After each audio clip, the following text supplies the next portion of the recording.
আমরা আজকে চিরায়ত বলবিদ্যার ল্যাগ্রাঞ্জ সূত্রায়নের রৈখিক ভরবেগের সংরক্ষণ নীতি সম্পর্কে নিয়ে আলোচনা করব। অর্থাৎ conservation law of linear momentum in Lagrange formula. Lagrange সূত্রায়নের রৈখিক ভরবেগ কীভাবে সংরক্ষিত থাকে বা অপরিবর্তিত থাকে সেই বিষয়টা নিয়ে আলোচনা করব। এর জন্য আমরা একটা ফ্রেম বিবেচনা করি, একটা দ্বিমাত্রিক কাঠামো বা তল, যেখানে মূলবিন্দু থেকে দুটি একটা বিন্দু মনে করি পি, যার অবস্থান ভেক্টর হইল আর আই কিউ জে, এবং এই পি বিন্দু থেকে মনে করি একটি বস্তুকণা পি বিন্দু থেকে গতিশীল এবং পি বিন্দু থেকে এটি কিউ বিন্দুতে পৌঁছায়। তাহলে মূল বিন্দুর সাপেক্ষে কিউ বিন্দুর ট্রান্সলেশন ভেক্টর, কিউ বিন্দুর অবস্থানটা হলো R I Q J plus D Q J, অর্থাৎ পি বিন্দুতে ছিল আর আই কিউ জে, আর কিউ বিন্দুতে আসার ফলে তার কিছু পরিমাণ স্মরণ করছে, তাই কিউ জে এর সাথে ই ডি কিউ জে যুক্ত হয়েছে। অর্থাৎ মনে করি ই ডি কিউ জে এর স্মরণ ডি কিউ জে, পি থেকে কিউ বিন্দুতে আসার ফলে তার d q del Q j স্মরণ হয়েছে, এই জন্য q J plus del Q J, অর্থাৎ এই কিউ জে সাথে ডেল কিউ জে পরিমাণ যুক্ত হয়েছে। অর্থাৎ দুটি ওপি এবং ও কিউ এর অবস্থানের ব্যবধানটা হলো q J d Q j. মনে করি কিউ জে সার্বিক স্থানাঙ্কের কোনো ব্যবস্থার পি বিন্দু হতে কিউ বিন্দুতে একটি কণার স্মরণ ঘটে এবং এর ফলে রৈখিক স্মরণ হল ডেল কিউ জে, অর্থাৎ p q equal to del Q j বা ডি কিউ জে। তাহলে এখানে যে এই যে সিস্টেমটা বা কোনো একটা ব্যবস্থা পি থেকে কিউ বিন্দুতে গেছে, ওই ব্যবস্থাটির বা কণা সিস্টেমটির বিভব এবং গতিশক্তি আছে, বিভব আছে আর হলো গতিশক্তি আছে। তো এই বিভব এই ব্যবস্থাটির বিভব শক্তি বা বিভব কিউ জের উপর নির্ভরশীল, কিন্তু কিউ জে প্রাইমের উপর নির্ভরশীল না। অর্থাৎ সার্বিক স্থানাঙ্কের উপর বিভবটা নির্ভরশীল, সার্বিক স্থানাঙ্কের উপর বিভব নির্ভরশীল, কিন্তু সার্বিক স্থানাঙ্কের ডট মানে বেগের উপর নির্ভরশীল না, বেগের উপর গতিশক্তি নির্ভরশীল, বেগের উপর গতিশক্তি নির্ভরশীল, বিভব নির্ভরশীল না, এই জন্য ইজ নট ইকুয়াল। কিন্তু সার্বিক স্থানাঙ্কের উপর বিভব নির্ভরশীল, বেগের উপর নির্ভরশীল না হওয়া সত্ত্বেও বিভব স্থানাঙ্কের উপর নির্ভরশীল, বা আমরা বলি এমজি এইচ এর উপর নির্ভরশীল। তাহলে যেহেতু বেগের উপর নির্ভরশীল না, তাই del B by del Q J dot equal to 0 হবে। অর্থাৎ বিভবকে এই বেগের সাপেক্ষে ডিফারেন্সিয়েট করলে এর মান 0 হয়ে যাবে। আবার এখন আমরা যা বলছিলাম, এই পি বিন্দু থেকে কিউ বিন্দুতে সরণের ফলে আমরা এখানে পাইছি যে D Q is equal to অথবা P Q is equal to একটা কী বলে অবস্থানের পরিবর্তন বা ভেক্টরে কণা সিস্টেমের অবস্থানের পরিবর্তন হলো পি কিউ অথবা ডেল কিউ জে। তো এই পি বিন্দুতে অবস্থান হলো R I Q J, Q বিন্দুতে অবস্থান হলো R I Q J plus D Q J. তাহলে এই পি থেকে কিউতে যাওয়ার জন্য স্মরণ P Q is equal to D Q J N, N হলো এই ডি কিউ জে এর দিক, মানে অবস্থান পরিবর্তনের দিক, ডি কিউ জে এন। তাহলে এই সমীকরণ, এটা মনে করি 2 নম্বর সমীকরণ। তো এই 2 নম্বর সমীকরণ অনুসারে আমরা এটা লিখতে পারি, এই পি থেকে কিউ যেতে যেহেতু গেছে, এটা হলো আর আই আর এটা হলো আরেকটা আর আই, এটা যদি R1 ধরি, এটা যদি R2 ধরি, তাহলে এই পার্থক্যটা হবে ডেল আর,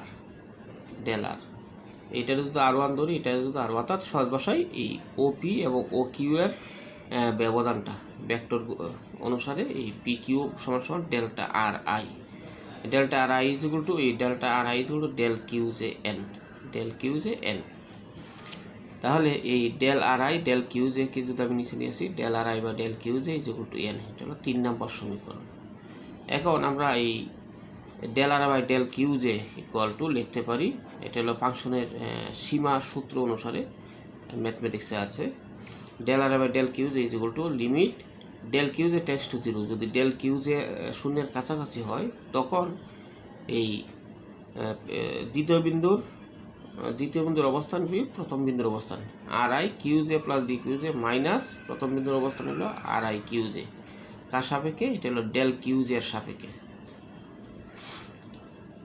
আবার আমরা জানি সার্বিক বলের সংজ্ঞা অনুসারে সার্বিক বল Q J is equal to F I R I by Q J. এটা এর আগের অধ্যায়ে এর ব্যাখ্যা ছিল সার্বিক বলের সংজ্ঞা অনুসারে f i del R by del Q J.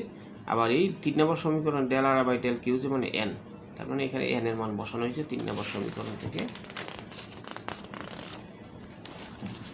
এখন এই এফ হলো ব্যবস্থাটির মোট বল, অর্থাৎ এখানে যে এফ আমরা লিখছি সেই এফটা হলো ব্যবস্থার টোটাল সিস্টেমটির উপর টোটাল বল।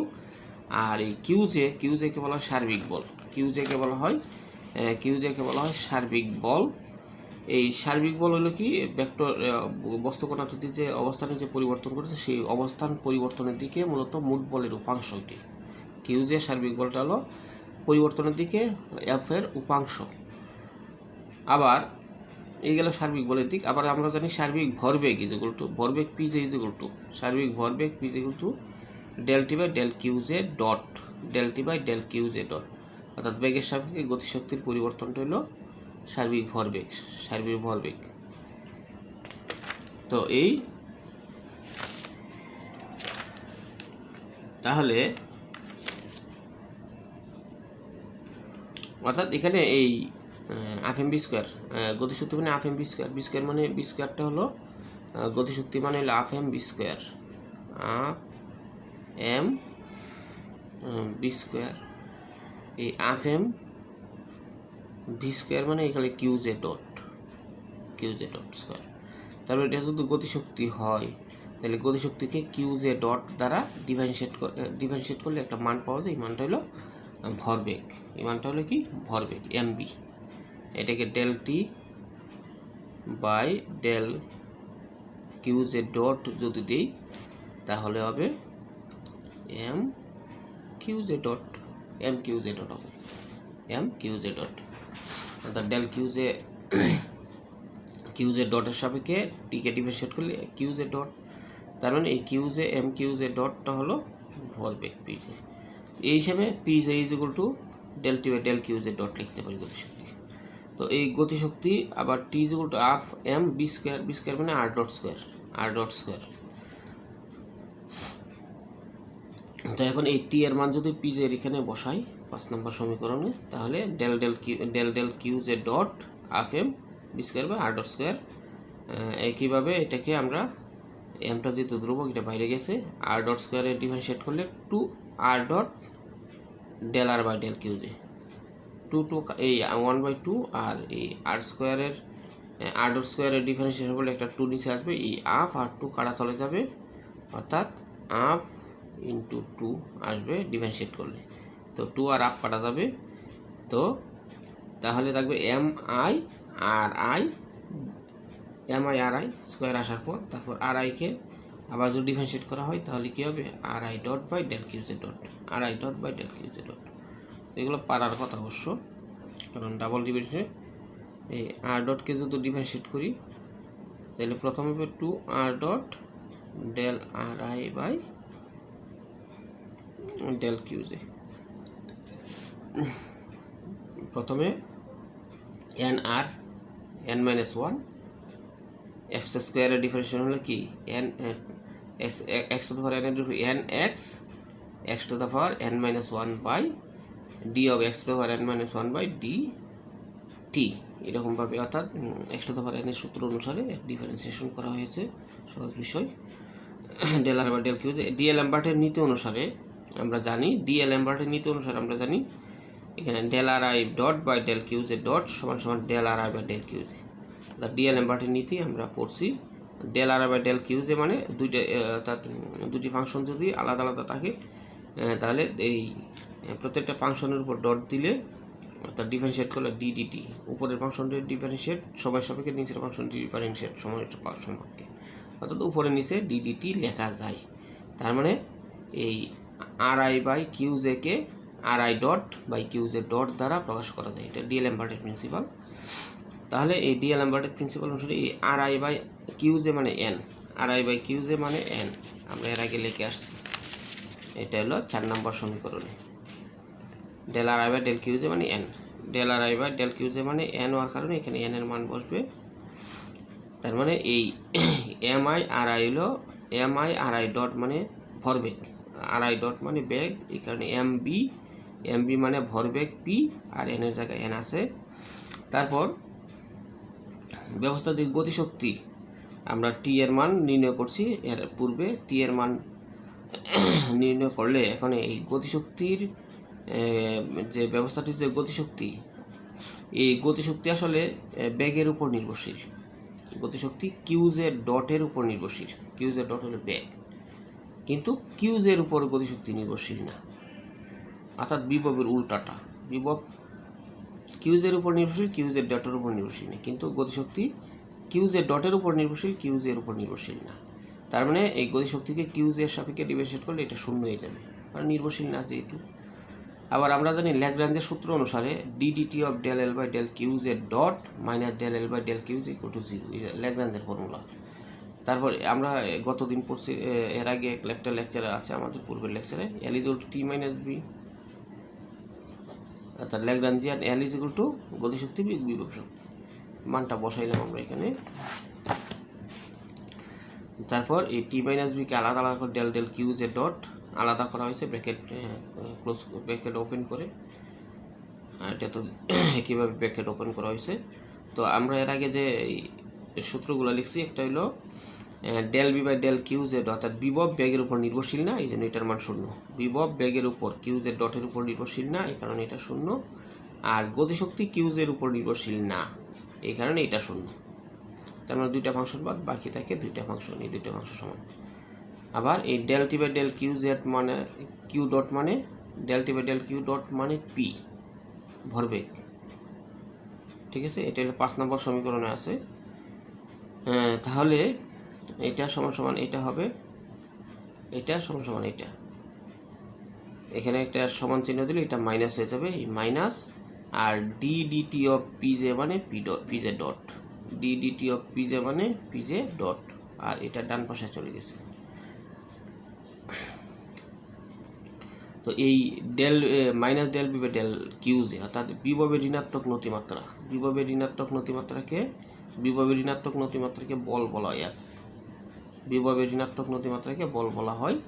অর্থাৎ f equal to minus del B by del r, f equal to minus del b, এইভাবে লেখা হয় বলের সংজ্ঞা, সংরক্ষণশীল বলের ক্ষেত্রে f equal to minus b. তো এফ এর পরিবর্তন ব্যবস্থার পরিবর্তন বরাবর, অর্থাৎ পি কিউ বরাবর এফ এর উপাংশটা হলো কিউজে, তাই এফকে এখানে কিউজে দ্বারা লেখা হয়েছে, এটা সার্বিক বলের সাহায্যে, সার্বিক বল দ্বারা লেখা হয়েছে।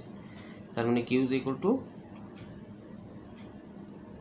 0, কারণ ডেল বিভব কিউজের উপর নির্ভরশীল না, বিভব কিউজের উপর নির্ভরশীল না, তার মানে এটা 0 হয়ে যাবে। বিভব কিউজের উপর নির্ভরশীল না থাকার কারণে এটার মান 0, তার মানে সার্বিক বলটা কিউ, তার মানে পি ডট যেহেতু 0, তার মানে পি ডট থেকে পি বাই করতে হলে উভয় পাশে ইন্টিগ্রেশন করতে হবে, উভয় পাশে ইন্টিগ্রেশন, ডট মানে ডিফারেন্সিয়েশন, এর ক্যান্সেল করার জন্য ইন্টিগ্রেশন করব, ইন্টিগ্রেশন করলে ডিফারেন্সিয়েশনটা উঠে যাবে, শুধু পি থাকবে, পিতে থাকবে, আর 0কে 0 ইন্টিগ্রেশন করলে এটা একটা ধ্রুবক জিনিস বাইরে হবে। তার মানে ভরবেগ পি কনস্ট্যান্ট মানে ভরবেগ ধ্রুবক, তার মানে ল্যাগ্রাঞ্জের ফর্মুলাতে ভরবেগ সংরক্ষিত থাকে, মানে সংরক্ষিত মানে অপরিবর্তনশীল বা ধ্রুব, অর্থাৎ আগে যে ভরবেগ থাকে পরেও ভরবেগ একই থাকবে, তার মানে কোনো পরিবর্তন হচ্ছে না, তার মানে এটা একটা ধ্রুব জিনিস। তার মানে আমরা বুঝতে পারলাম যে ল্যাগ্রাঞ্জের সূত্রায়নে ভরবেগ সংরক্ষিত থাকে। ধন্যবাদ সবাই।